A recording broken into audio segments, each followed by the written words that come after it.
There's a specific type of person who consistently loses to people less talented than them. Not because they lack skill, not because they lack knowledge. In fact, it's usually the opposite. The smartest person in the friend group, the one who reads the most books, the one who could out-argue anyone in the room, and yet 5 years later, they're still stuck in the same job, the same apartment, the same unfinished plans. Meanwhile, someone they used to consider less capable has already built the business, moved to the new city, started the family. If you've ever wondered how someone with less talent ends up further ahead in life, stay with me, because the answer isn't talent at all. It's a silent trap that only intelligent minds fall into. Here's the strange part. Intelligence isn't the problem. It's actually the bait. Let me explain with something that happens in almost every smart person's head. You get an idea, a good one. Maybe it's starting a small business, switching careers, or finally messaging that person you like. For the first few seconds, you're excited. But then your brain does something sneaky. It starts asking questions. What if this doesn't work? What if I look stupid? What if there's a smarter way to do this? And here's the trap. A less intelligent brain might not even generate those questions. But your brain, it's built to generate hundreds of them. Because that's what intelligence does. It sees more angles, more risks, more possible failures. So while an average thinker takes one path and starts walking, a highly intelligent thinker sees 15 paths and freezes trying to calculate which one is best. This is called analysis paralysis, and it's one of the most quietly destructive patterns in the human mind. But here's what almost nobody tells you. It doesn't feel like fear. It feels like responsibility.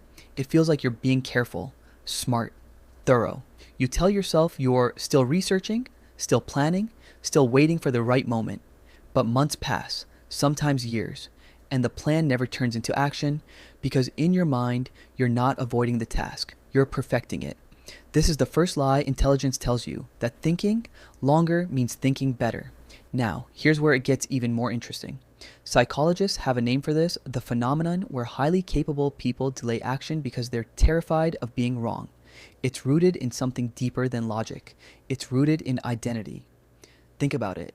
If you've been the smart one your whole life, the top student, the strategic thinker, the one people go to for advice, failure doesn't just feel like a mistake. It feels like a threat to who you are. An average person who fails at something new can shrug it off because being wrong was never central to their identity.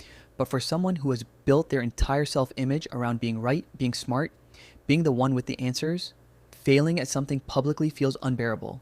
So the brain does something clever and cruel. It avoids the risk entirely. Not by saying I'm scared, but by saying I'm just not ready yet.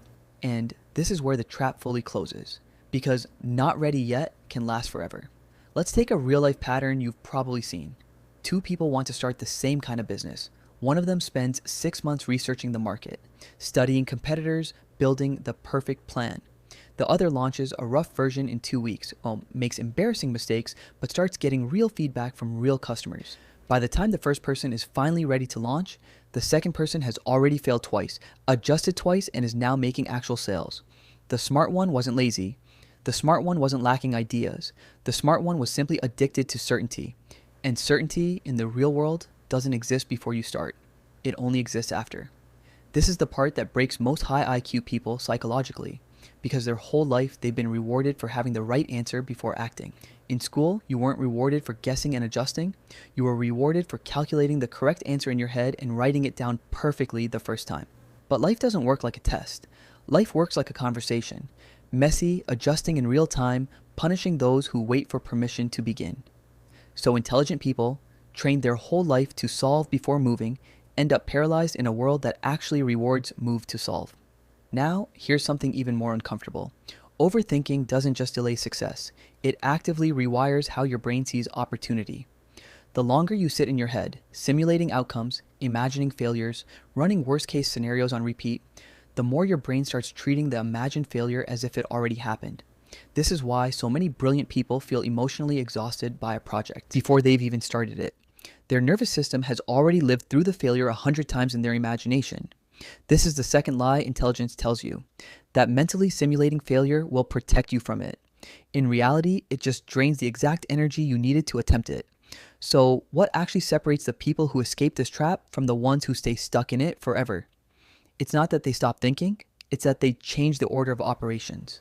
Instead of thinking until they feel ready, they act until clarity appears.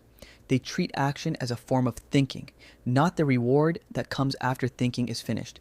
They allow themselves to be embarrassingly bad at something in public because they understand a truth most overthinkers resist. Your first attempt was never supposed to be your best one.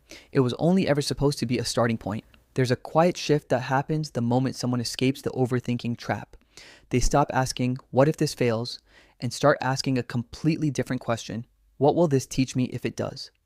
That single shift in language changes everything, because failure stops being a threat to their identity and starts becoming raw material for their growth.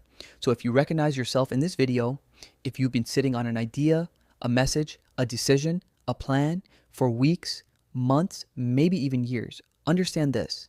It's not that you're not smart enough to succeed, it's that you've been using your intelligence in the wrong direction. You've been using it to protect yourself from failure instead of using it to move through failure faster than anyone else could. Because here's the truth almost. Nobody says out loud, the world isn't run by the smartest people.